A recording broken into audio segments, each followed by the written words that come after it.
Y'all miss some of the good stuff when we're off the air. So I've got written down in the log. Let's talk about Jeremy's memories of the Ole Miss series. And I was thinking back. I was like, yeah, he played in that game. Odell ran the punt back in, and I looked at him and I said, "Did you do anything in that game?" He goes, "Yeah, I had 3 touchdowns."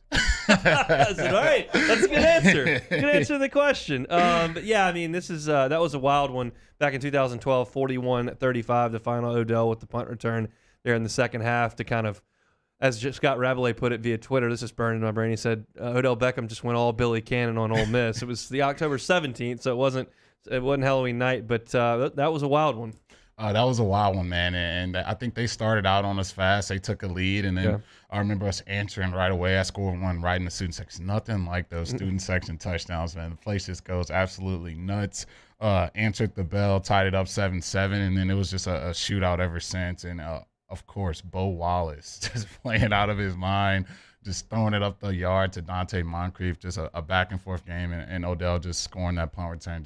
I remember the place just erupting at that moment and just having to score that game-winning drive. I think I scored like 15 seconds off or something like that. Yeah.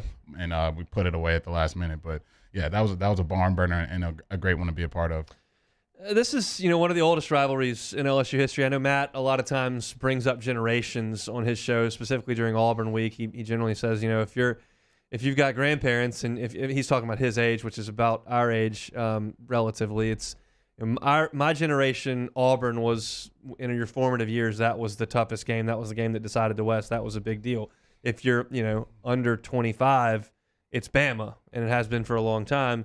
But if you're in your 60s, 70s, 80s, you can remember Ole Miss being the thorn on LSU's side, and vice versa, really. But LSU leads the series 64-40-4. So a nice lead for LSU in the Magnolia Bowl, as it were. We probably won't use that the rest of the week. But look, this is a game that should be really exciting, like last year's was. And if you're paying attention at all about this Ole Miss program under Lane Kiffin, but when you start to go through the notes, start to look at the statistics, it's really impressive what he's been able to do at Ole Miss. They're top 10 in the country in all these statistics offensively. And it's not just the gaudy yard stuff. It's everything. Total offense, they're in the top 10 in the country, 553 yards a game. Scoring offense, they score 43.7, top 10. Rushing offense, 262 yards per game. You don't think about that when you think of Matt Corral slinging all over the place. They're top 10 in the country in rushing offense. First downs, they got 170. Now, how about these? Fewest interceptions. They've thrown 1 interception this year. Now, that's Corral. Just 1 interception. They've only lost 4 turnovers on the season. So, yeah, they're rolling up yards. They're rolling up points. They're running the football. They're getting first downs. They're not turning it over either. And that's what got Corral in trouble last year. He threw 6 picks at Arkansas and 5 more here in Baton Rouge. When he doesn't do that, they are a problem. Yeah, that makes that offense just work ungodly, man. It's just like they put you in such a tough position as a defense because you really don't know what to give up. You give them light boxes, they don't mind. Lane will run the ball, which is why I have him so heavily regarded. He doesn't care how he gets to the end zone. He's got to scheme you up and do what you're giving him. So you start stacking that box, and they're going to start RPOing you. It's just a really tough offense to stop, especially when you got a matriculator like Matt Corral at the quarterback position, who on any given Saturday he can pull it down and rush for almost 200 yards with his legs. It just makes them extremely dynamic. So we're going to have our hands full with us. I think our calling card and what we've played the best this year as a defense, we force turnovers. And I think that's going to be our best chance to really slow them down this Saturday. Like I gave you a generic average offense. I gave you an average offensive line, average receiving core, average backs, and average play caller. Across the board average. Would you take Corral or Bryce Young as your starting quarterback? Ooh, I would go Corral. He's a little more battle-tested. He's been there, done that. He's had the worst, the lows of lows, and he knows what that's like. And you see him make that leap and turn around. I think Bryce is still, has some questions to answer, still has to, show me a full season of work. But I think right now I'm going to have to go Corral. I'm going to stop the conversation here for a second. All 3 of y'all in this room, does anybody smell something burning? Raise your hand if you smell something burning. Okay, that's not just me. All right, hopefully we'll be okay. If I start screaming on the air, it's because this place is burning down. But it smells significantly like something is burning. Back to Ole Miss's offense. This is an Ole Miss offense, and I mentioned if I gave you everything average, they don't have Elijah Moore like they did last year, who was a star. They don't have Laquan Treadwell from the Hugh Freeze days, A.J. Brown, DJ Metcalf, some of these NFL beasts on the outside. this is a receiving core and a running back room when you add, Snoop Connor's a nice running back. Jerry and Ely is a really good athlete. He plays outfield on the baseball team and runs it for him. They don't have incredible weapons. I was listening to an Ole Miss podcast earlier this week, and they're like, yeah, it's basically just Corral making it work. That's why he's, to me, the front runner for the Heisman. Bryce Young's got a cushy spot over there. Now, he's a hell of a player. Corral's dragging this crew along for the ride. Yeah, he is. He's their leading rusher. He has more rushing yards than all their backs with 450 right now, and obviously almost 2,000 passing yards halfway through the season. He's having an incredible season. Just a Heisman season. I know the questions going into this season, could he take care of the ball? People were just getting so sick last year with all the interceptions and turnovers, but to have one interception to this point in the season, I think is incredible. He's playing out of his mind, and you got to have your hands full with old Matt. Bilbo Baggins, the only thing burning is the heat coming from this fire chat. Don't pat yourself on the back too hard, Bilbo. I do enjoy the chat, though. I appreciate everybody for chiming in on that Bayou Ford chat. So you're Durante Jones. I want to get a lot of your thoughts over the next hour and 20 minutes as you're going to be out of here the next 2 days. What do you do? I think I mix in a little of that 3-man front. I think you can't give Lane the vanilla 4-man front. One high looks. He's going to carve you up with that. You got to get a little more exotic. You got to give them some stuff, especially on third down. If you can find a way to slow their run game down and not let Corral, we've seen this defense get hurt with a quarterback running around the backyard. That kind of scares me a little bit. I think we'll be a little more prepared for that now because we know what Corral can do with the legs. But I think just getting a little more exotic, I think you have to do that, especially going against Lane Kiffin. Football coaches, they tell the media nothing more often than not, but I wonder if things are different behind closed doors in the office.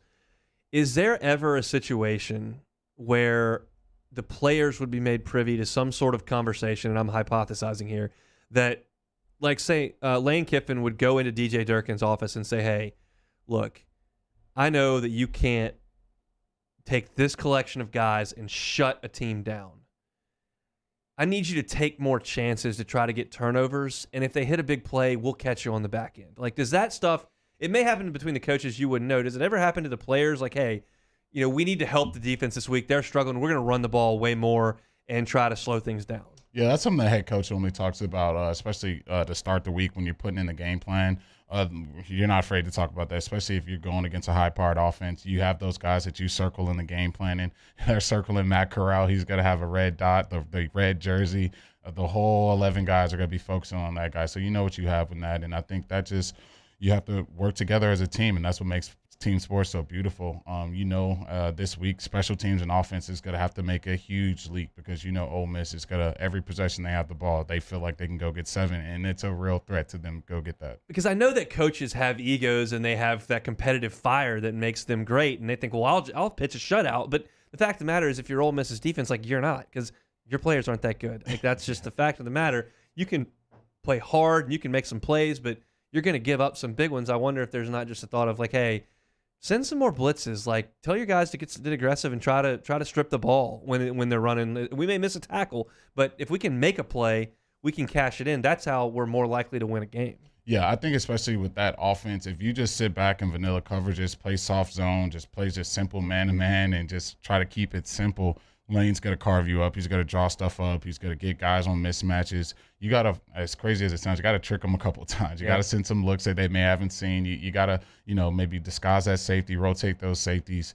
If you just come out there and shell coverages and, cover 2 looks and cover 1 looks, it's going to be a long day, especially when Corral starts pulling down and using his legs. Now, we heard that he got banged up pretty good with those 30 carries for 200 yards last week, and Kiffin said on Monday it doesn't look very good for him to play. Ed Ogeron says, that's a smokescreen. I know my buddy. He's just throwing out there he's going to play. But in the same vein, he still probably doesn't feel great. Does that change your game plan?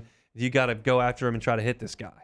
Yeah, especially as a defense. That has to be high on the priority list. You got to get as many helmets on his body as you can. You got to bang him up. You got to get the pass rush after him. I think we're going to rush for a ton. I just haven't seen Durante send that much this year. He's just kind of been running that cover 3 and cover 1 man, and it's worked somewhat. But I think this week you're going to have to either send guys off the edge, find ways to get free rushers towards Corral, because if you just let him sit back there all day, he's going to carve the best of them up. Hard to take too many chances when your secondary is as banged up as LSU is. Now, they've made plays. This whole banged up crew made plays last year against Ole Miss. Jay Ward had a pick six in that game, and they made some plays last week as they were banged up. But still, you can't imagine that you can do things quite the same as you would do it with Stingley and Ricks out there. Oh yeah, yeah. With those two, it's probably the two prohibited favorite best corners in the nation, All Americans on each side. It just creates a whole different dynamic as a defensive coordinator. You kind of can play with the guys in the middle and do fun stuff with them, but kind of when you kind of worry about the outside, you got to keep those safeties deeper. You got to do a little more too high safety looks, and